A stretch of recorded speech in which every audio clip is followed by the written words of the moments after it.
एक दिन गौतम बुद्ध अपने शिष्यों के साथ एकदम शांत बैठे हुए थे। उन्हें इस प्रकार बैठे हुए देख शिष्य चिंतित हुए कि कहीं वह अस्वस्थ तो नहीं हैं। एक शिष्य ने उनसे पूछा कि आज वह मौन क्यों बैठे हैं, क्या शिष्यों से कोई गलती हो गई है। इसी बीच एक अन्य शिष्य ने पूछा कि क्या वह अस्वस्थ हैं, पर बुद्ध मौन रहे। तभी कुछ दूर खड़ा व्यक्ति जोर से चिल्लाया, आज मुझे सभा में बैठने की अनुमति क्यों नहीं दी गई है। बुद्ध आंखें बंद करके ध्यान मग्न हो गए। वह व्यक्ति फिर से चिल्लाया, मुझे प्रवेश की अनुमति क्यों नहीं मिली। इसी बीच एक उदार शिष्य ने उसका पक्ष लेते हुए कहा कि उसे सभा में आने की अनुमति प्रदान की जाए। बुद्ध ने आंखें खोलीं और बोले, नहीं, वह अछूत है, उसे आज्ञा नहीं दी जा सकती। यह सुनकर शिष्यों को बड़ा आश्चर्य हुआ।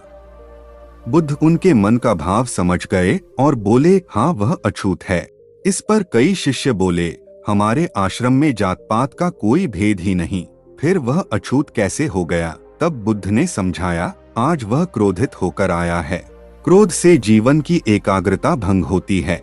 क्रोधी व्यक्ति प्राय मानसिक हिंसा कर बैठता है, इसलिए जब तक वह क्रोध में रहता है तब तक अछूत होता है। इसलिए उसे कुछ समय एकांत में खड़े रहना चाहिए। क्रोधित शिष्य भी बुद्ध की बातें सुन रहा था। पश्चाताप की अग्नि में तपकर वह समझ चुका था कि अहिंसा ही मनुष्य का महान कर्तव्य व परम धर्म है। वह बुद्ध के चरणों में गिर पड़ा और कभी क्रोध न करने का प्रण लिया। आशय यह है कि क्रोध के कारण व्यक्ति अनर्थ कर बैठता है और पश्चाताप उसे बाद में होता है, जिसका कोई लाभ नहीं मिलता। इसलिए हमें क्रोध नहीं करना चाहिए। असल मायने में क्रोधित व्यक्ति अछूत हो जाता है और उसे अकेला छोड़ देना चाहिए। क्रोध करने से तन, मन और धन तीनों की हानि होती है। क्रोध से ज्यादा हानिकारक कोई और वस्तु नहीं है।